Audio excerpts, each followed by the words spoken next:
আসসালামু আলাইকুম। এই পর্বের সংসদ অধিবেশনের সমাপ্তি হয়ে গেছে। আমরা সমাপ্তির দিকের এক দুদিনের যে কার্যপ্রণালী ছিল বা ওয়ার্কিং ডে ছিল, তার মধ্যে কিছু বিষয় আলোচনায় এসেছে।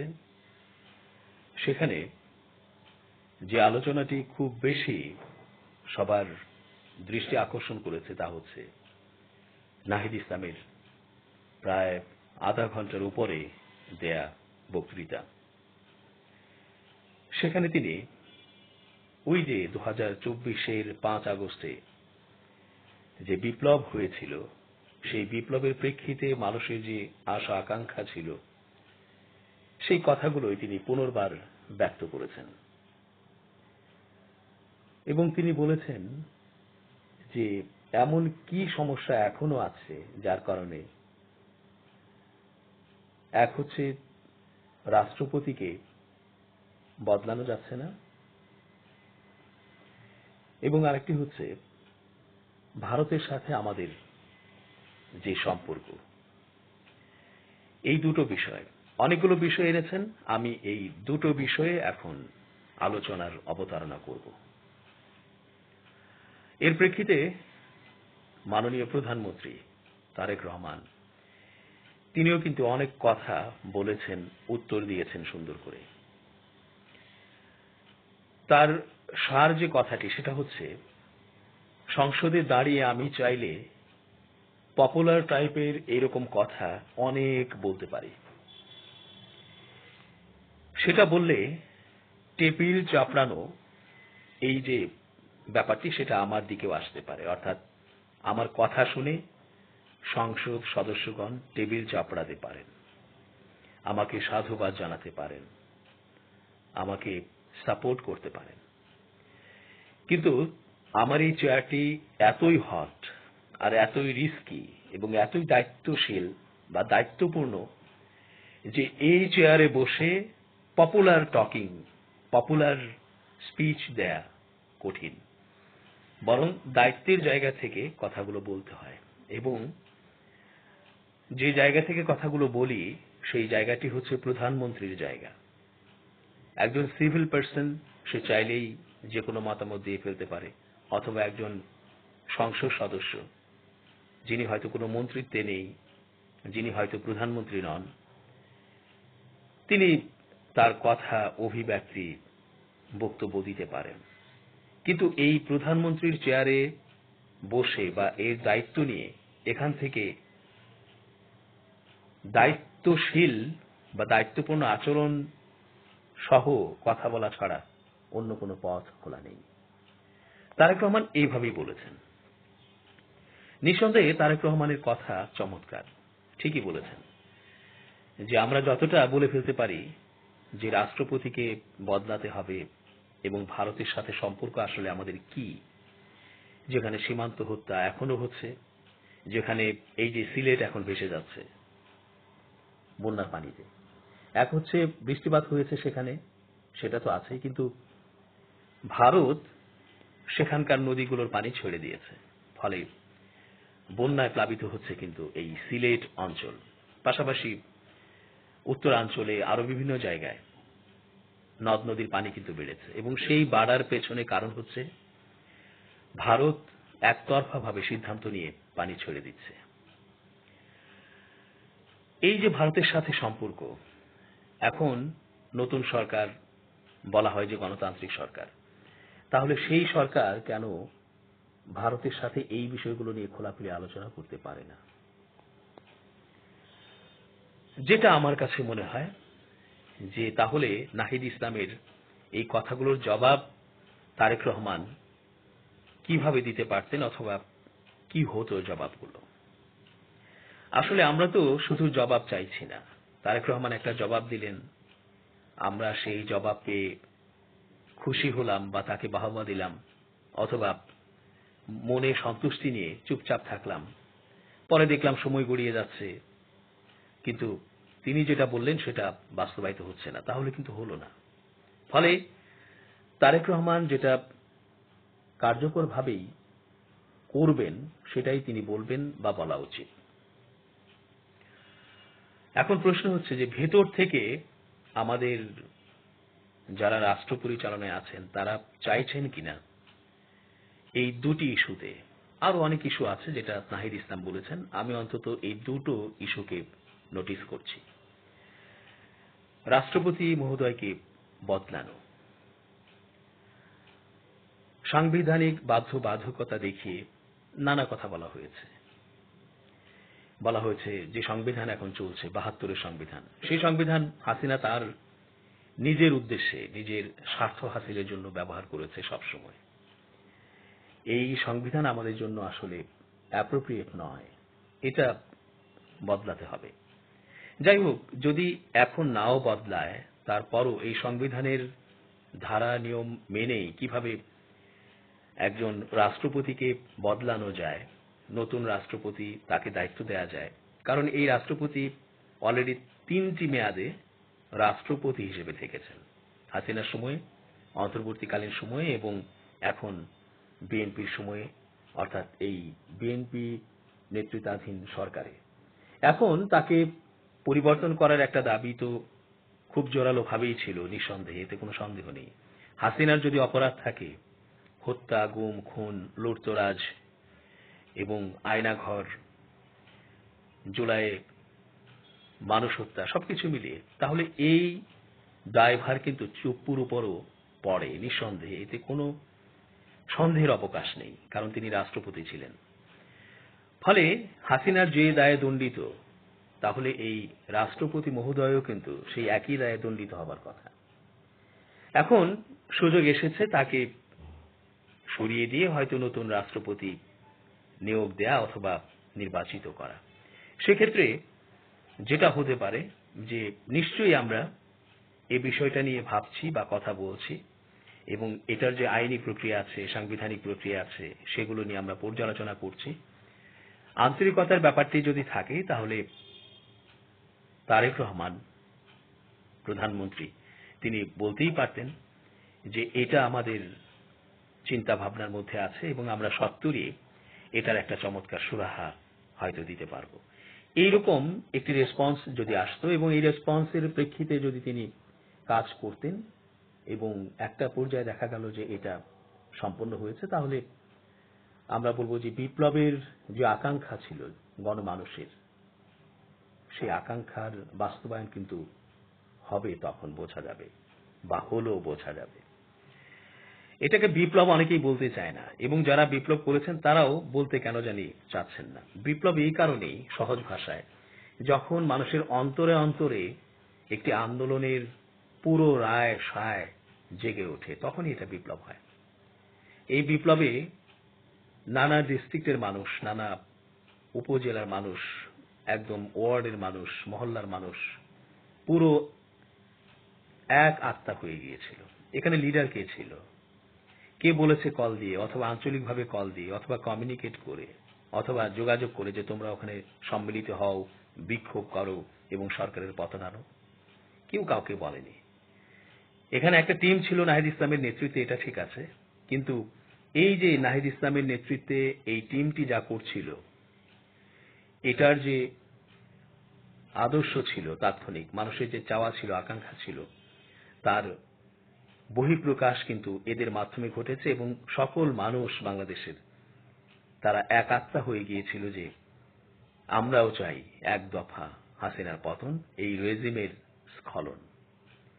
তাহলে যদি আমরা মুক্তি পাই এবং নতুন সুন্দর বাংলাদেশের আমরা স্বপ্ন দেখতে পারি তখন, অর্থাৎ এটা আত্মার মাধ্যমে ছড়িয়ে গিয়েছিল। ফলে স্ব জায়গা থেকে নিজেরাই নেতৃত্ব দিয়ে, কেউ কাউকে এখানে ডিল করেনি, হ্যান্ডেল করেনি, লিড দেয়নি, নেতা হয়ে উঠেছিল। এবং এই যে ব্যাপারটি, এটা এক সুতায় যেন গাঁথা হয়ে গিয়েছিল।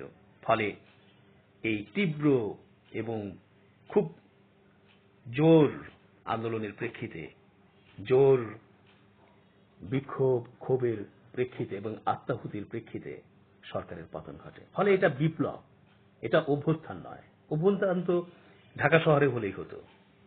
ঢাকা শহরে যেখানে গণভবন, সংসদ ভবন, ইত্যাদি জায়গায় হলেই তো হয়ে গেল, সচিবালয়, এগুলোতে অভ্যুত্থান হয়ে গেল, গণ অভ্যুত্থান হয়ে গেলে হয়ে গেল। এখানে তো আর ওই কুমিল্লা, রাজশাহী, চট্টগ্রাম, ময়মনসিংহ, সিলেট ইত্যাদি বিভিন্ন জায়গা থেকে হবার দরকার নেই, কিন্তু সারা বাংলাদেশ একটা চেইনে যেন যুক্ত হয়ে গিয়েছিল, যেটা টেলিপ্যাথির তরঙ্গের মতো। এখানে কেউ কাউকে কল দিয়ে বলেনি যে তুমি এই বৈষম্য বিরোধী ছাত্র আন্দোলনের একজন নেতা হয়ে যাও, কেউ কাউকে বলেনি।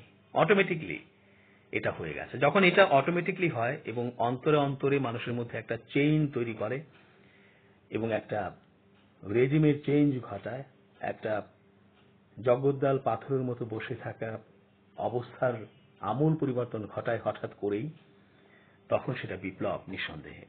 তাহলে এই বিপ্লবের যে আকাঙ্ক্ষা আছে, সেই আকাঙ্ক্ষা যদি সরকার সত্যিকার অর্থে বাস্তবায়ন করতে চায়, তাহলে এইভাবে উত্তর কিন্তু দেয়া যেত, এবং দিলে সরকারের তো প্রশংসাই বাড়ত, আর সরকারের জনপ্রিয়তা বাড়তই, কমতো না।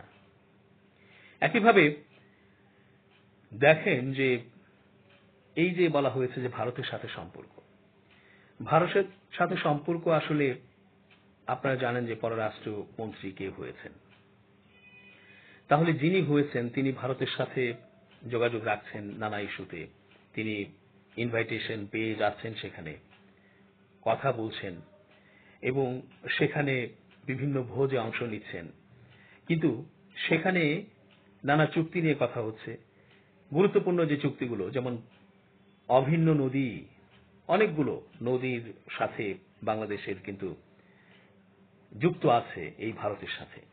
তাহলে এবং সেখানে কিন্তু নানা রকমের চুক্তি আছে। তো সেই চুক্তিগুলোর আসলে কি হলো, সেই চুক্তিগুলো নবায়ন করার সময় কাছে এসেছে কিনা, অথবা নবায়ন করার সময় পেরিয়ে গেছে কিনা, অথবা এই চুক্তিগুলো নিয়ে আরো কি আলোচনা করে যাতে করে উভয় পক্ষের স্বার্থ চুক্তি অনুযায়ী হাসিল হয় সেটা মেনটেন হচ্ছে কিনা, সীমান্তে হত্যা সেটার ইস্যুটা কি, তারপর এই যে পুশিং করা হচ্ছে বিভিন্ন মানুষকে, তাদের দেশের মানুষকে বাংলাদেশি বলে পুশিং করে দেওয়া হচ্ছে, এরপর মাদক কারবার, এরপর এই যে নানা রকমের দুই দেশের মধ্যে প্রোপাগান্ডা ছড়ানো নানা ইস্যুতে, ধর্মীয় ইস্যুতে, সাম্প্রদায়িক ইস্যুতে। তাহলে এগুলো নিয়ে কি হচ্ছে আলোচনা, পানির যে বন্টন সেটা নিয়ে কি হচ্ছে, এই আলোচনাগুলো জরুরি। এছাড়া হাসিনা সহ, হাদি হত্যার আসামি সহ লুটেরা, পাচারকারীরা, তারা কিন্তু ভারতে অবস্থান করছে। তাহলে এদের তো বিচার হবে, বিচার হওয়া উচিত, এবং ইতোমধ্যে দেখা গেল কিছু জনের বিচার হয়েছে হাসিনা সহ, এবং রায় এসেছে মৃত্যুদণ্ড। তাহলে মৃত্যুদণ্ড রায় হলে সেটা কার্যকরের ব্যাপার থাকে। সেই ইস্যুগুলোতে ভারত আসলে বাংলাদেশের সাথে কি কথা বলছে, এই যে ডক্টর খলিল পররাষ্ট্রমন্ত্রী, তিনি আসলে কি কথা বলছেন, কতটুকু এগুলো এবং কি ধরনের আলাপ হলো, সেই বিষয়গুলো নিয়ে কিন্তু স্পষ্ট একটা ধারণা তারেক রহমান দিতে পারতেন। দেয়া যায় নিশ্চয়ই। আমরা বলছি না যে যদি এই রকম হয় যে গোপন কিছু আছে যেটা আসলে সংসদে বলা যাবে না, বললে হয়তো মিডিয়ার মাধ্যমে এটা ছড়িয়ে যাবে আর কাজটি বাধাগ্রস্ত হবে, সেক্ষেত্রে কৌশলগত কারণে হয়তো এগুলো ডিসক্লোজ করা হচ্ছে না, হতে পারে। কিন্তু ক্লুগুলো দিতে পারলে, এমনভাবে কথাগুলো বলতে পারলে যে জনগণ বোঝে আসলে বিএনপি এর নেতৃত্বে কি ঘটতে যাচ্ছে বাংলাদেশে, এই ইস্যুটি সেটেল ডাউন হবে কিনা, হাসিনাকে ফেরত আনা, হাদির হত্যা যারা করেছেন তাদেরকে ফেরত আনা, এছাড়া লুটেরা, পাচারকারী, আরো নানা রকমের অন্যায়কারী যারা আছেন, তারা যে সেখানে অবস্থান নিয়ে আছেন, তাদেরকে ফেরত আনা যাবে কিনা, এই বিষয় নিয়ে কিন্তু নিশ্চয়ই কৌশল করে হলেও এটা সংসদে বলা যেত। কিন্তু যখন এগুলো না বলে বলা হয় যে পপুলার কথাবার্তা বলে আমি কিন্তু টেবিল চাপড়ানো নিতে চাইনি বা চাই না, তখন জিনিসটা কিন্তু এড়িয়ে যাওয়া হলো, এবং এই বিষয়ে যে কোনো গুরুত্ব নেই সেটাই বোঝা গেল। কারণ পপুলার ইস্যু মানে কি, যেটা মানুষ পছন্দ করছে, যেটা মানুষের মনের কথা, সেটাই তো পপুলার ইস্যু। তাহলে পপুলার ইস্যু নিয়ে কথা বলবো না এবং পপুলার ইস্যুর বিষয়ে সেটেল ডাউন হবে না? তাহলে আপনি যখন এই কথাটি বললেন যে এই চেয়ারটি গরম এবং এখান থেকে সব কথা বলা যায় না, এখান থেকে মনে হতে পারে যে খুব মজার একটি চেয়ার, প্রধানমন্ত্রীর চেয়ার, কিন্তু এই চেয়ারটি আসলে অনেক হট একটি চেয়ার, রিস্কি একটি চেয়ার, এখান থেকে যা ইচ্ছে তাই বলা যায় না। এই কথাটি বলার পর যখন তার কথায় প্রায় মিনিট খানেক ধরে টেবিল চাপড়ানো চলছিল, তখন সেটা কি পপুলার টকিং বা পপুলার স্পিচ ছিল না, নাকি সেটা অন্য কিছু ছিল? তাহলে টেবিল চাপড়ানো 1 মিনিট ধরে হলো কেন? ফলে এই কথা বলে যদি স্কিপ করে ফেলা হয়, এড়িয়ে যাওয়া হয়, তাহলে তো এটাও মানুষ বুঝে নিল যে সরকার কি করতে চায় আসলে। এই যে ইস্যুগুলো আছে, যে ইস্যুগুলো আসলে, যে ইস্যুগুলোকে আমরা উপজীব্য করেছি, মূল লক্ষ্য করেছি একটি চমৎকার সুন্দর বাংলাদেশ দেখার জন্য, সেই ইস্যুগুলো তাহলে সরকারের কাছে অগ্রগণ্য নয় এবং সরকার এগুলোকে কোনো গুরুত্ব দিচ্ছে না। এগুলো এদিক সেদিক করে বাইপাস করে যাওয়াই হয়তো সরকারের উদ্দেশ্য। আমার মনে হয় এই বিষয়গুলোতে যদি একটু টেকনিক্যালিও ডিসক্লোজ করা যেত, তাহলে মানুষ কিন্তু বুঝতো, এবং মানুষ কিন্তু যখন অ্যানালাইসিস করত, তখন এই টেকনিক্যাল জিনিসগুলো অ্যানালাইসিস করে মানুষ কিন্তু পজিটিভ বিষয়গুলোই বের করে আনতো, যে সরকার আসলে আন্তরিক। কিন্তু এখন যেটা বের করছে মানুষ, সেটা হচ্ছে যে সরকার এই ইস্যুগুলো নিয়ে আর কথা বলতে চায় না, এই ইস্যুগুলো থাকুক, আমরা এগিয়ে যাই। কিন্তু ইস্যুগুলো মৌলিক ইস্যুগুলো চাপা দিয়ে রেখে আপনি কিভাবে এগিয়ে যাবেন? আপনার বর্ষা আসছে সামনে, বৈশাখ জ্যৈষ্ঠ আষাঢ় শ্রাবণ, তো বর্ষা যখন আসবে তখন তো পুরো বাংলাদেশ তলিয়ে যাবে। একেবারে ভারত দেখিয়ে একেবারে ঠান্ডা মাথায় সে সকল নদীর পানি ছেড়ে দেবে, দিয়ে বাংলাদেশকে ভাসিয়ে দেবে। আপনি যদি এই ইস্যুগুলোকে চাপা দেন তাহলে এটা হবে, এবং আরো খুন খারাপি হবে, আরো মাস্তানি চলবে, আরো এখানে গোয়েন্দা বৃত্তি চলবে, আরো বাংলাদেশের ক্ষতি হবে, আরো পুশিং করা হবে, আরো সীমান্তে হত্যা হবে, আরো ধর্মীয় যে অস্থিরতা সেটা তৈরি করা হবে ইচ্ছে করে, নাটক সাজিয়ে। ফলে আপনি যদি মৌলিক এই ইস্যুগুলোতে সেটেল ডাউন না করেন, তাহলে তো, এবং না করে আপনি এগিয়ে যেতে চেষ্টা করেন, আপনি তো বাধাগ্রস্ত হবেন, বাধা পাবেন। তাহলে এই কথাটি কিন্তু গুরুত্ব পেল না যে আপনি সবকিছু ধামাচাপা দিয়ে এগিয়ে যাবেন। আপনি রাষ্ট্রপতিকে সরাবেন না, বদলাবেন না। রাষ্ট্রপতি তো তার যে লক্ষ্য আছে, উদ্দেশ্য আছে, সেটা তো তিনি বাস্তবায়নের জন্য চেষ্টা করেই যাবেন, এবং সুযোগ পেলেই তিনি কিন্তু ছক্কা মেরে দেবেন। ফলে আমার মনে হয় যে নিশ্চয়ই মাননীয় প্রধানমন্ত্রী তিনি এটা ক্লিয়ার করতে পারতেন, কৌশলে হলেও, বা ইস্যু সামনে এনে টেকনিক্যালি অথবা ক্লু দিয়ে অথবা অন্য কোনোভাবে তিনি কিন্তু এটা ব্যক্ত করতে পারতেন, করলেই বরং উত্তম হতো। আমরা আশা করছি আমাদের দেশটি ধীরে ধীরে উন্নতির দিকে যাবে, তবে অবশ্যই রাজনীতিবিদদের সদিচ্ছার প্রয়োজন আছে। না হলে ইতিহাস কিন্তু বারবার পুনরাবৃত্তি হয়। সেই পুনরাবৃত্তি যদি আবারও হয়, তাহলে রাজনীতিকেরা তো তাদের অবস্থা খারাপের দিকে যাবেই, পাশাপাশি দেশ ও দশের অনেক ক্ষতি হয়ে যাবে।